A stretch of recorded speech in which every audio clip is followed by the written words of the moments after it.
Bonjour à toutes et à tous et bienvenue dans cette nouvelle vidéo d'analyse technique, mais pas que, dans laquelle je traiterai des actions mêmes, entre autres GameStop et AMC, qui ont donc, comme vous le savez, marqué le début de l'année 2021.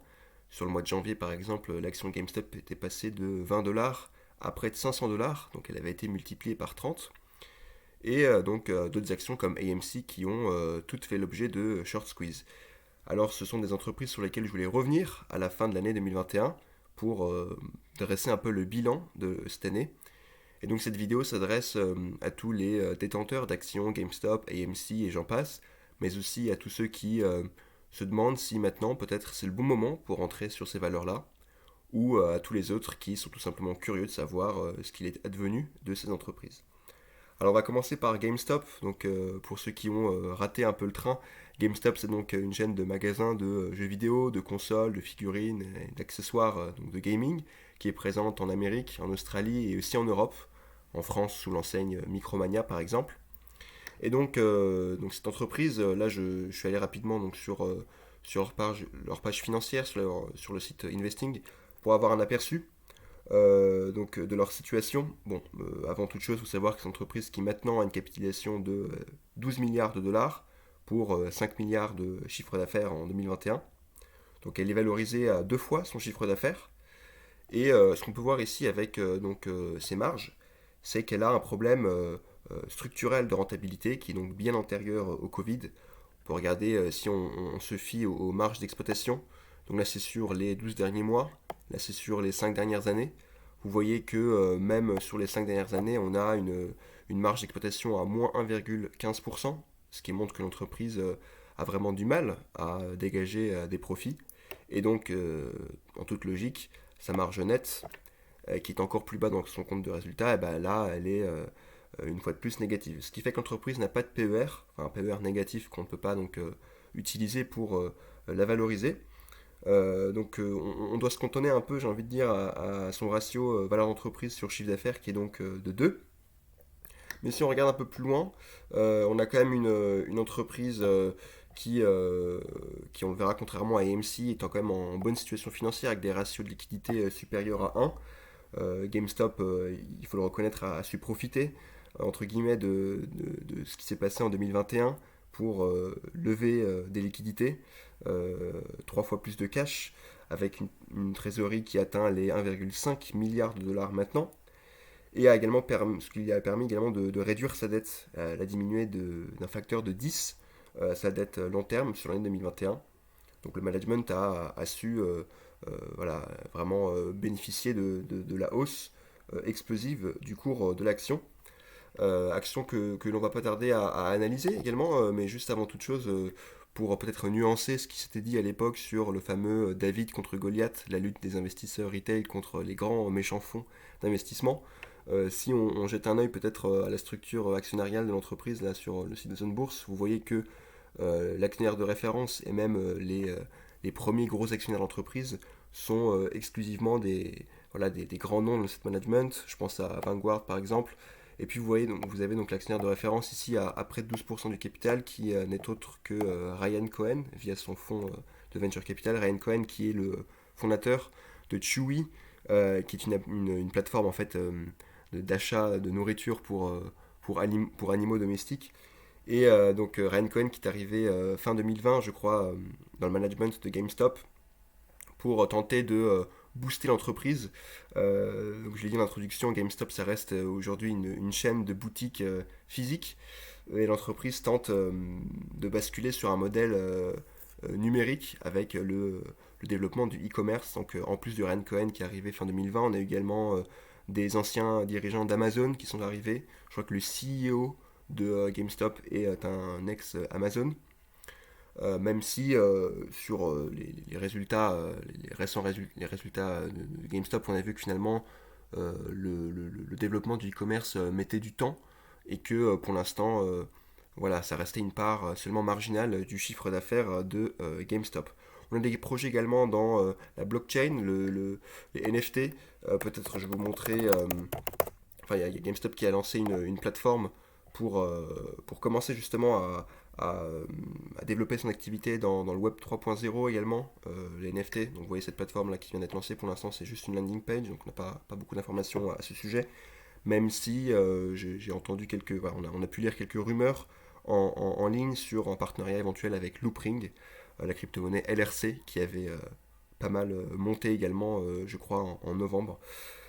Et puis au-delà de ça, les magasins GameStop se sont mis à accepter les crypto-monnaies, je crois, notamment les paiements en Dogecoin et en Shiba. Bon, tout ça pour dire que l'entreprise continue de tenter de surfer sur sa popularité, notamment auprès de son public cible, à savoir ces petits actionnaires individuels, retail, qui, qui forment donc une communauté assez forte d'ailleurs, hein, faut quand même le reconnaître, on a pu le voir aussi par le passé. Mais voilà, peut-être pour voilà, dire un mot sur le graphique, donc ce qui va nous intéresser le plus. Vous voyez que bon, là on a tout ce qui a pu se passer sur le début de l'année jusqu'en juin-juillet, puis finalement depuis l'été, on a une action qui reste assez, bah, qui fait plus grand-chose, en tout cas par rapport au mouvement qu'on avait pu avoir sur la première moitié de l'année. Ce qui se traduit également par des volumes totalement en large baisse et pratiquement inexistants. Moi, j'ai mis une petite lune pour symboliser la nuit de GameStop qui dure maintenant depuis pratiquement un semestre, même si on a pu avoir quelques rebonds. Donc j'avais voilà, tracé cette figure ici avec mes segments noirs, une large figure de consolidation. Et là, ce qui m'inquiète à court terme, c'est que là vraiment, il y a quelques jours, il y a 2 semaines, début décembre, on a commencé à la casser cette figure. Et vous voyez que là, on est bien repassé en dessous. Donc pour moi, ça ne peut être que négatif, d'autant plus que toutes les moyennes mobiles de 100, 120 jours ont été cassées successivement et qu'elles sont maintenant orientées à la baisse. Il y a ce niveau de support à 160 $, niveau support et niveau également voilà, à prix rond, donc potentiellement psychologique. Vous voyez qui a servi de support au cours, en tout cas là sur le mois de mai, également à quelques reprises en août. Eh bien, ce niveau a été cassé, violemment d'ailleurs, là, le 13 décembre, on a eu un retest des cours sur ce niveau de support, donc devenu maintenant résistance, et on voit que les cours n'arrivent pas à repasser au-dessus des 160 $, ce qui fait que maintenant, a priori, on devrait s'ouvrir la voie du niveau en dessous, à savoir des 115 $ à moins 25%. Donc vous voyez que c'est des mouvements assez violents qui se préparent, et en réalité, on pourrait, voilà, le mouvement de baisse qui est maintenant bien entamé depuis la fin novembre, pourrait se poursuivre jusqu'à revenir sur des niveaux, disons, plus raisonnables. Si je vous montre par exemple sur TipRanks l'objectif de cours moyen, je crois que c'est sur 6 mois en général, ouais, pardon, là on voit que c'est sur 12 mois, donc c'est le target price sur un an. Des analystes sur l'entreprise, il est à 45 $, à savoir hein, une baisse potentielle de moins 70%. Donc vous voyez que c'est énorme. Et puis voilà, sur cette plateforme-là, j'avais essayé de regarder aussi s'il y avait eu des opérations de vente de la part d'insiders, donc de dirigeants d'entreprise. Mais en réalité, depuis la fin juin, on n'a pas eu d'opération. Voilà, donc on a eu beaucoup de ventes, comme vous pouvez le voir sur le mois de janvier notamment. Voilà, des insiders qui n'ont pas hésité à céder leurs titres face à la montée explosive des cours. Mais depuis, a priori, la situation reste stable. Donc je pense que ce qu'il va falloir scruter pour ceux qui sont actionnaires de GameStop, bon déjà, même si vous avez beau être convaincu par l'entreprise, par son management ou que sais-je, là, il faut reconnaître que la situation fondamentale, la situation technique est dégradée. Mais au-delà de ça, pour rester, disons, voilà, objectif, ce qu'il va falloir scruter maintenant, c'est l'avancée des projets sur le e-commerce, sur la blockchain, pour voir s'il y a vraiment des choses qui se concrétisent et si voilà, on fait plus que simplement évoquer des projets. Puis au-delà de ça, pour ceux qui parient sur un éventuel nouveau short squeeze, ce qu'il ne faut pas oublier, c'est que là où GameStop était shorté à 140%, je crois, de son capital en janvier 2021, là, le pourcentage de short, donc de vente à découvert sur GameStop, n'est plus que de 10%. Donc on n'est absolument plus du tout dans le même contexte. Et donc là, le risque, l'éventualité potentielle d'un short squeeze n'est plus du tout la même. On va enchaîner avec la seconde entreprise dont je voulais vous parler, AMC. Donc on va tout de suite mettre son graphique, AMC Entertainment. Il s'agit d'une chaîne de cinéma qui opère plus de 1000 cinémas dans 15 pays, donc aux États-Unis, mais pas que, en Europe également et au Moyen-Orient, je crois en Arabie Saoudite. Alors AMC, finalement là, début janvier, je vais mettre en logarithmique pour qu'on voit mieux, début janvier 2021, on était autour des 2 dollars. Il faut savoir que AMC, donc les cinémas, tout comme GameStop, des boutiques physiques de jeux vidéo, ce sont des business qui ont évidemment pâti de la crise sanitaire, des confinements à répétition, ce qui explique la forte baisse de leur cours la, voilà, l'année 2020 et le fait que voilà, on se retrouve à 2 dollars sur AMC début 2021. Mais derrière, on a eu donc des cours qui ont explosé à fin janvier 2021 à 20 dollars. Et puis plus tard dans l'année, on est monté même jusqu'aux 70 dollars début juin sur cette seconde phase de hausse. Alors là, évidemment, si on revient dans le temps, on voit que on avait de très beaux points d'entrée, hein, suite par exemple à ce large mouvement de consolidation. On pourrait même, voilà, on pourrait voir là une belle séance avec un beau pivot ici à 14,50$ qui avait été cassé, qui avait permis au cours de rejoindre 70 dollars. Donc oui, on a eu des belles figures sur la première moitié de l'année, mais depuis, c'est plus trop le cas. Donc là, on a eu cette consolidation, mais derrière, on voit que là, on a fortement dégradé.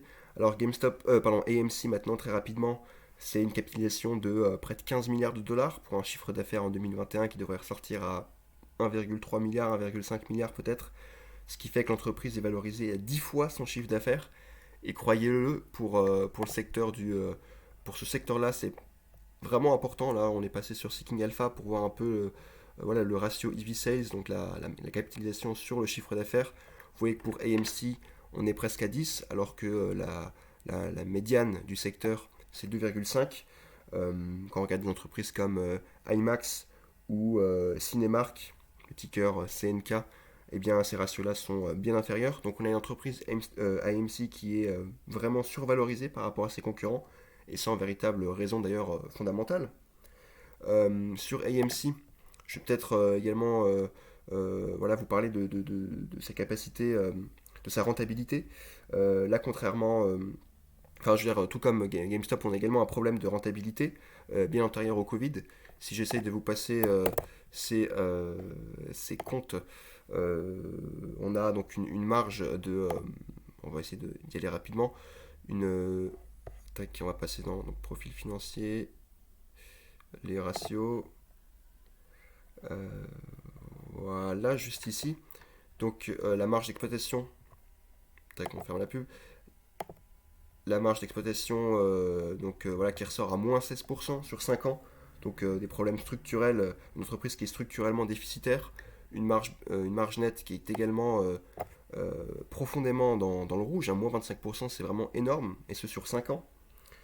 Donc une entreprise qui a des problèmes par rapport à sa capacité à générer des profits. Et au-delà de ça, vous avez également une entreprise qui a des problèmes de liquidité.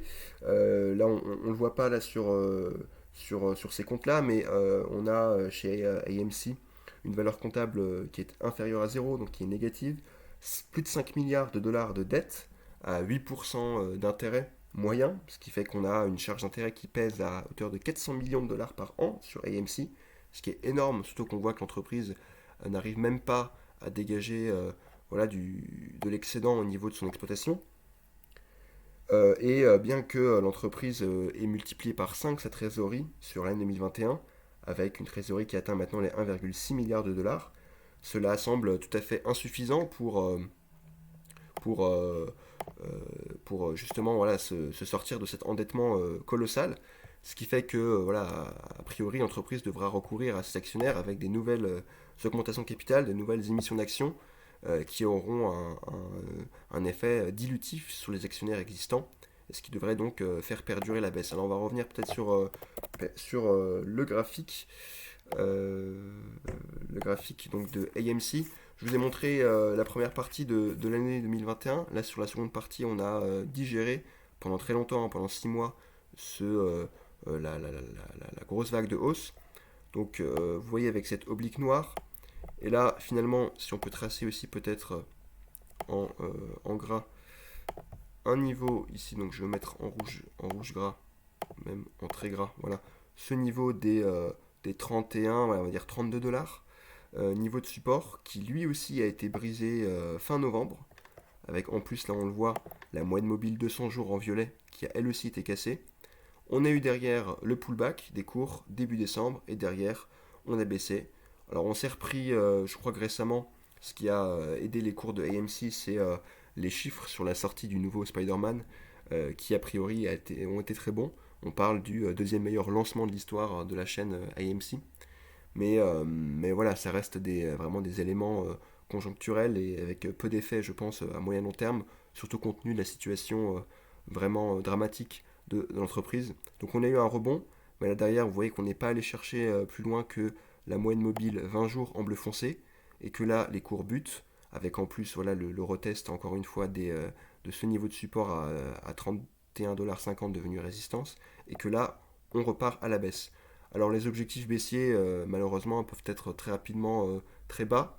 Le niveau des 14,50$ par exemple, ici, que je vois, qui correspond à l'ancien pivot, et qui se trouve voilà, pratiquement moins 50%. Alors on va peut-être pas y aller en 2-3 jours, mais on peut y redescendre assez rapidement.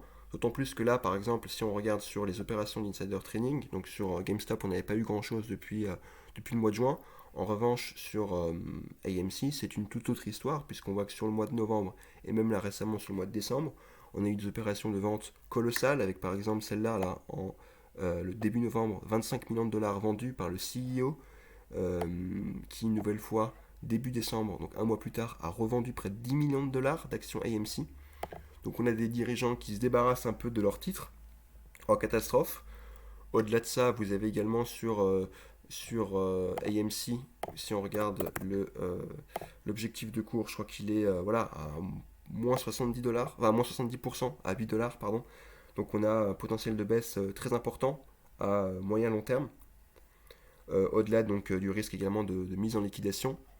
Et puis sur les shorts, sur le pourcentage de vente à découvert, là où sur GameStop on est à 10%, sur AMC vous voyez qu'on est un tout petit peu plus, on est à 18%, 18,6%, mais ça reste en tout cas assez négligeable pour en tout cas penser à une potentielle nouvelle vague de short squeeze. D'ailleurs, les chasseurs de short squeeze, les actions très shortées, à la rigueur, ce que je peux vous conseiller, c'est d'aller voir sur le site MarketWatch les entreprises les plus shortées actuellement, en tout cas aux États-Unis. Vous voyez que on a des entreprises qui sont shortées à hauteur de 90, 60, 45%. On a Lemonade par exemple qui fait de l'assurance en ligne, je crois. Beyond Meat, c'est de la viande de substitution. Blink Charging, des bornes de recharge électriques. Voilà, Corsair Gaming par exemple dans les jeux vidéo. Donc vous voyez que des entreprises qui sont beaucoup plus shortées. Donc si vous voulez aller chercher les short squeeze, je pense que c'est plutôt sur ces valeurs-là que ça va se passer. Et que les GameStop et AMC eh bien, ont déjà vécu ce qu'elles avaient voilà, à vivre. Donc c'est tout pour cette vidéo. N'hésitez pas à me demander de parler éventuellement d'autres entreprises dans d'autres vidéos. Je tenais en tout cas à vous partager voilà, mon point de vue sur ces deux entreprises-là. Je vous souhaite en tout cas des joyeuses fêtes de fin d'année, joyeux Noël, et je vous dis à très bientôt pour une nouvelle vidéo.